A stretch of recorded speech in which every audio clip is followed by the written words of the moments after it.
adult coloring friends, and welcome back to the channel.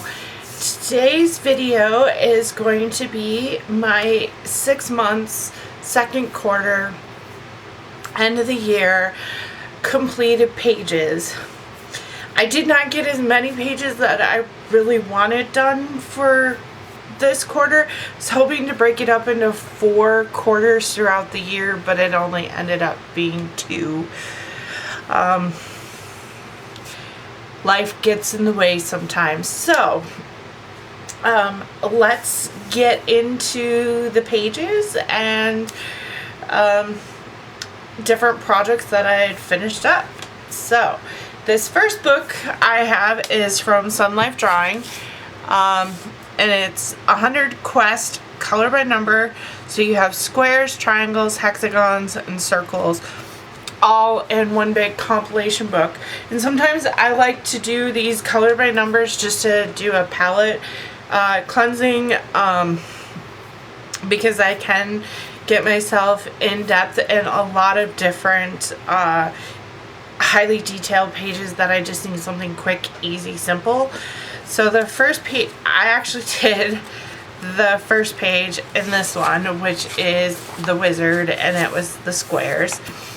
I did this with just basic Sharpie alcohol markers. Just wanted to get back into the feel of using alcohol markers. I really liked these puzzle books when about 3 years ago I got into them, before I had my surgery, and found it as a mindless way to unwind.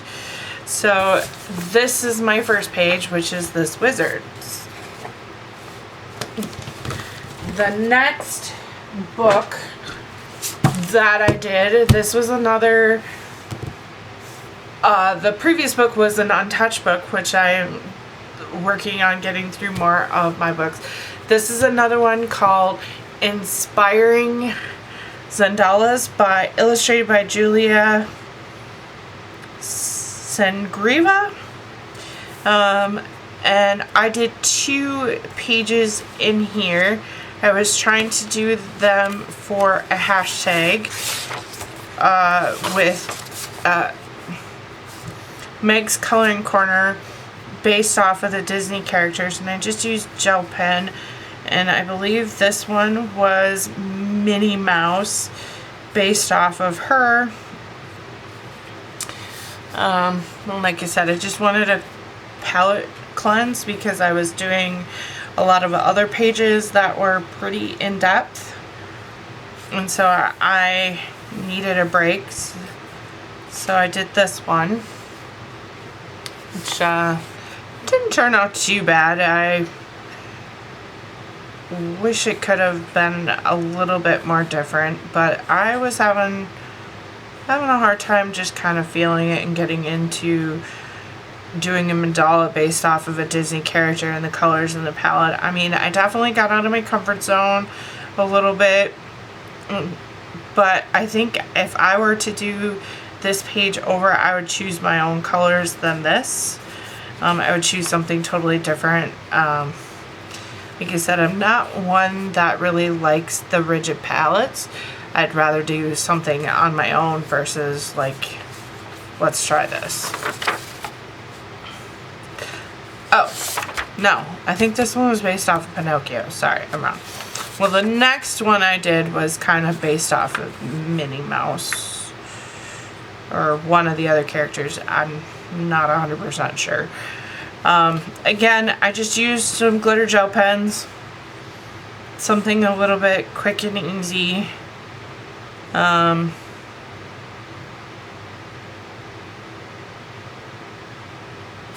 Sorry, my brain just farted out.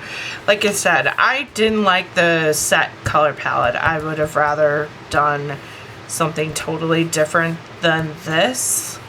Plus, I've noticed I mean, I like coloring with gel pens, but I prefer like my pencils or markers. So there's that. So that's all I did in this book. And so that it's good that I was able to color in another book that needed some love. And the next were, I was doing Spicy Cat Colors and Meg's Coloring Corner, spin the wheel for a Disney movie prompt throughout the year. I did kind of get really engrossed in these Disney prompts, and I didn't get to do a lot of other pages more interested in getting more deeper into my collection. So I plan on actually shying away from prompts and just coloring what I want, because it makes it a little bit more fun for me, and I can just like go through my books, choose pages based on what I have versus all the different hashtags out there, because I found that I didn't like the hashtag. I mean, I like hashtags, but I like to be able to choose my pages to go what would fit best with the hashtag. And so this is the Les Grands Classiques Colorage Mystery.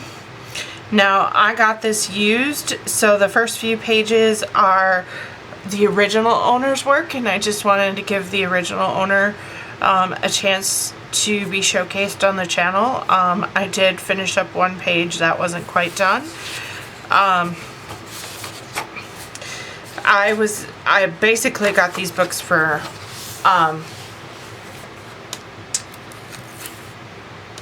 my birthday of this year. So, and there were not many pages colored in these books at all, and I got them in a big lot off of eBay. So the first one she did was Tinkerbell, which she basically did this all in water-based markers. And then the next one is Lady and the Tramp. So I don't know what water-based markers. I'm assuming she used either Tombows or the Ohuhu ones that are out. So she did the Caterpillar from Bug's Life, and Jafar from Aladdin,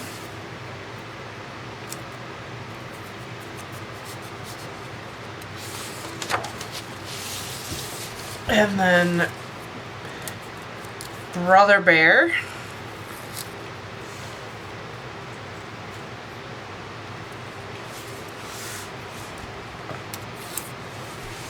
and then the Jester from Notre Dame,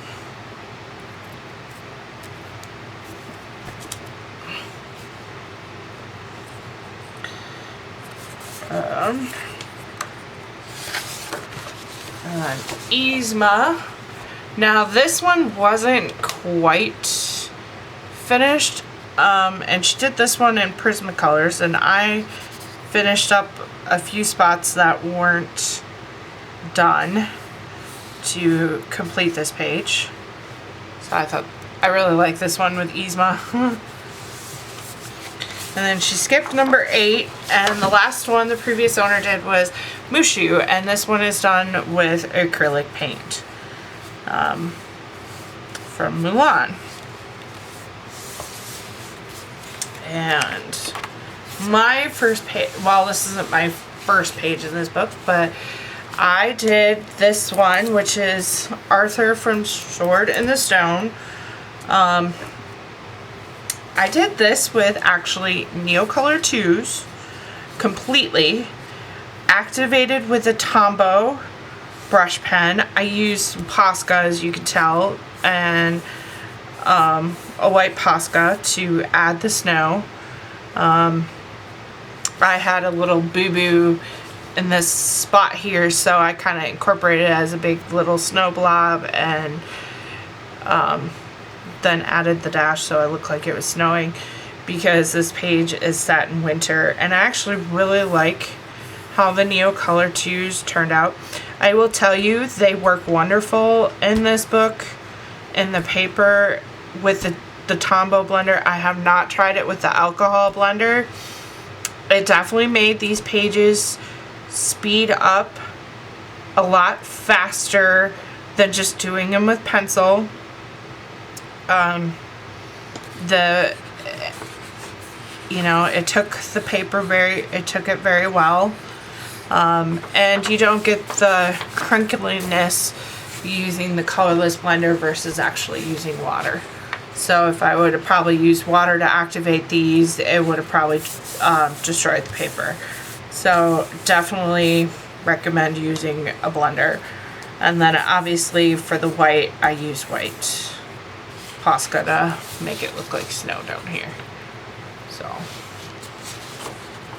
and that was page 12.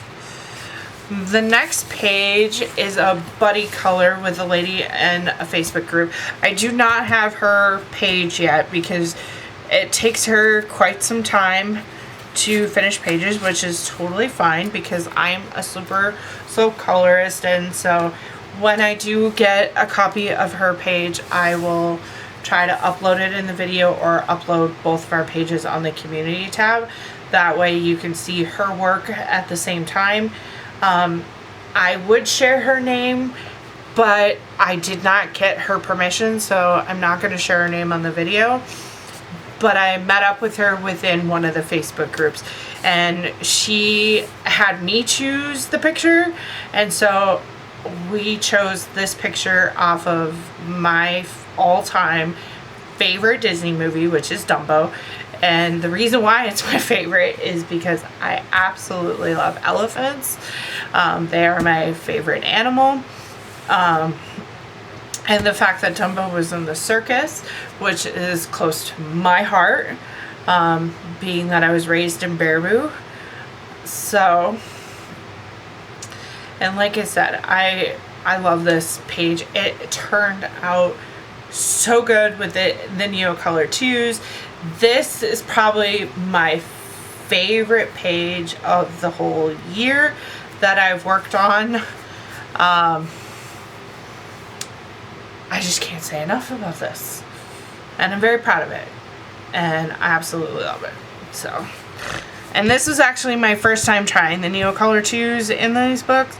It was just talking with another friend, colorist friend, and, you know, saying go for it. And this is straight Neo 2s. There was no color pencil shading afterwards.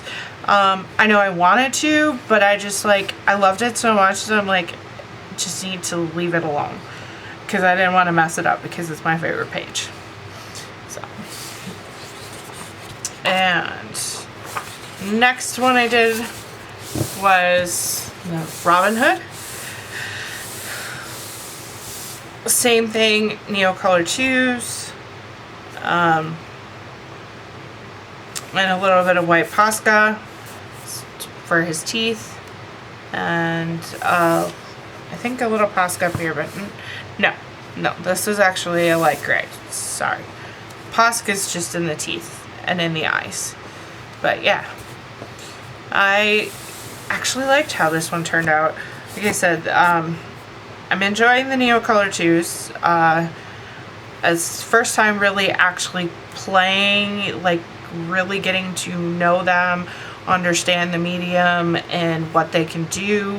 Definitely want to use them more in other capacities with actually using them like a watercolor and try it with these pages, but I definitely want to do it where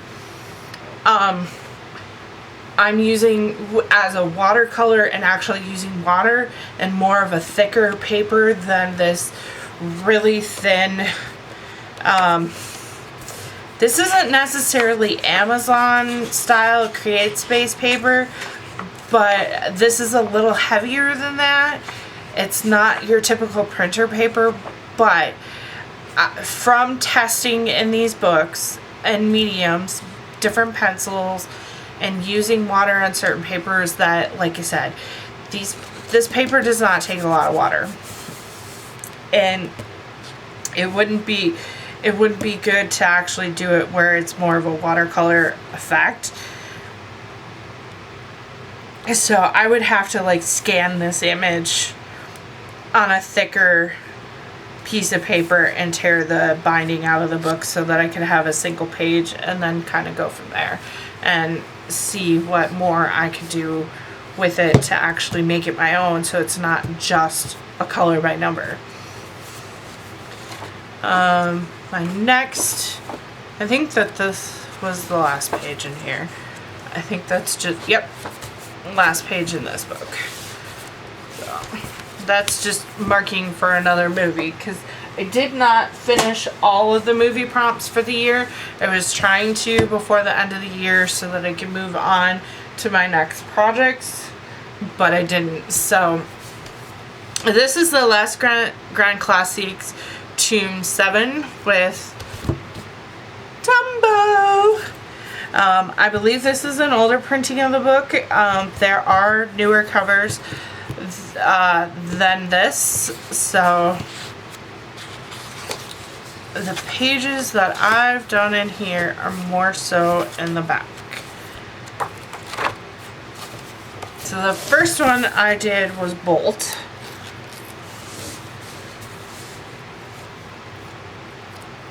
And this one was done with Prisma colored pencils all the way, which I'm absolutely loving my Prisma colored pencils. That's kind of shocking to say, because I swore up and down that I did not like those pencils because of the breakage issues, but now that I'm learning how to use them properly, I'm having less breakage, and also they work well with the right sharpener too, so that they don't break. But this page took me a couple days to do. These pages typically take me 2 to 3 days to do, just depending on how detailed they are and how much I have to do per page. The next ones are further back here. So I did Mulan. This is again all Prisma colored pencils. I did have to spray some fixative on it to stop the Prisma from moving, because after certain colors move a little bit more on the page and you get, and then I also used a black Tombow marker to do all the black, and then I did a layer of couple layers of black Prismacolor pencil just to get the richness in the black instead of layering and getting it. It was a lot easier to do the black lines with the black Tombow marker in these pages. And these pages definitely take me a while to do when I'm doing them all in pencil. They seem to go faster with the Neos. So the next page is Chicken Little. So I did Mr. Chicken Little. I don't remember what month he was in what movie. Every month was a different movie. I believe Chicken Little was for Spicy Cat Colors. Mulan was because I had to fix something in Mulan, and some transfer happened with the red from the Chicken Little. And so then that prompted me to do the Mulan page. So she was kind of an added bonus page. So there's Chicken Little. I mean, I had some paper damage a little bit from pressing too hard.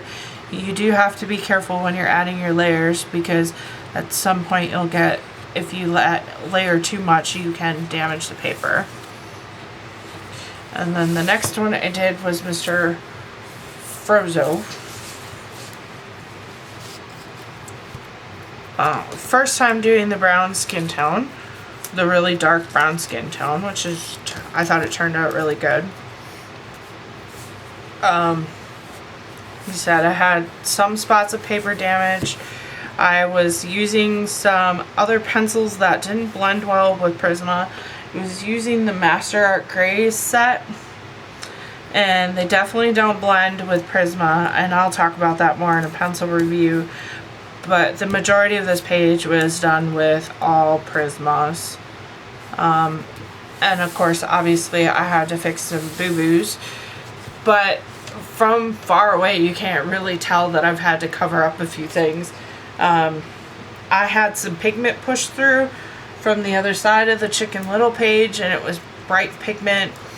So I had to be creative and learning how to cover that up and erasing as much as I could, because the Prismas are pretty pigmented when you use a little alcohol with certain to blend, to take out the lines, to make them smooth. Some pigment will push through to the other side of the page. Your reds, your blues, and your purples do that a lot, more so than other colors. So just be careful when you're using alcohol as a medium to blend your Prismas, or some like Camisol, to smooth them out, so that you have you don't see so much of the pencil line and the pigment breaking through to the page, that sometimes you will get some bleed through of pigment going through thinner paper. And so I did a way of how to fixing it, to salvaging the page. I think I did some videos on that.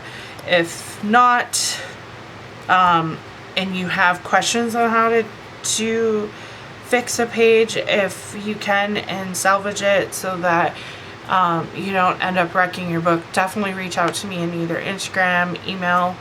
I'll put that all down in the description. I'm happy to answer any of your questions regarding that. I'm pretty easy go lucky as when you reach out like that. Or you can just leave a comment and I can answer you in the comment and direct you. The last page in this book was the caterpillar. This was Mad Tea Party November, hashtag doing anything in Alice in Wonderland. So this was kind of like an added bonus to all the Disney movies. Now, I did not, like I said, I did not finish all the Disney movie prompts. There was a lot. There were 12 of them, and I didn't get through all the pages that I wanted to. But hopefully now I can just like pick Disney pages as I want instead of it in prompts, and then I can just kind of go from there. Because I have a lot of these books, and I was trying to show them lots of love, because these are 100 pages in these color by numbers and of each book, and I have 11 of them. So yeah, they do take a lot of time, and I have lots of untouched books that I want to get to and keep coloring them, because I do want a completed book someday. So last couple projects are not necessarily coloring related, but they're to the other side of the studio that I wanted to share with you, instead of actually sharing a full process video, because I know some people just don't like watching people doing certain things, or they just get too bored in some of that. So I just thought I'd show those projects here in this video instead of actually showing you how I do it, because when I'm in my art zone, in my art space in my head, I just like to do stuff and blast music in the studio, and you definitely don't always want to hear loud music on the videos. So first thing I did is, this is my art journal. I found a piece of fat quarter fabric and saw this cute design of kitties. We all know that I have a studio buddy. His name is Toby, and he is a beautiful blue Russian cat. Pain in the butt, but I love him, and I just thought this would be so cute for the journal. So I glued this down completely on the cover, and then I also did the inside, took another piece to cover the inside, and glued it down with some fabric tack and stuff to kind of make it look more fun, just to use up the fabric. And I think it's just a fun pattern, and it's so me. And then in here, this was the last collage, so I like to do random stuff. So this is the last thing. I was doing a prompt out of my 360 drawing, and I went to an art recovery meeting and did this, and it's not completely done, But what I want to do is actually redo this, but keep this as a form of inspiration and actually redo it over here. And to my circle is a lot different. And actually, I stuffed my circle ruler in here. I'm doing this background. And adding maybe some of these colors, maybe some different pieces of paper, and you know, kind of create, because I'm trying to do this front to back. This one's upside down in it. Yeah, you can all make fun of it. But anyway, I did it wrong in there. We can just kind of show it quick. And kind of as I'm doing this, this would be like my inspirational. I have lots of pages to do, as you can see. And my goal is to get, so you can see I have lots of blank pages. Oh. So this is the place that I went to for the recovery art meeting. And it's called the Art Shelf, and it's called Feeding Creative Minds to Cultivate Wellness and Empowerment Imaginations by Providing a Gateway to Artistic Experience. And it's in downtown Minneapolis. And I'm super, super excited about this place. I can't wait to go back because it was so much fun. Being in a whole open studio space of all of the creatives, it gave me so much juice, like energy and creative inspiration, to where I want to do more coloring pages and creating more videos for you all. So yeah, just look forward to more of me working in this book and getting out there and trying new things on top of the pages, and sharing them here. Well guys, that is all that I have for this video. I hope that you have a great afternoon and a great rest of the week and a happy new year, and I look forward to watching all of you guys' end of the year and completed pages on YouTube, and check you all out. And if you like this video, just make sure that you subscribe and like and comment on the video. I love any feedback, and just remember, if you have any questions, don't hesitate to leave them in the comments. I will respond to you and I will answer your questions. And I look forward to talking to you again on the next video. Bye, my lovelies, and have a great day coloring.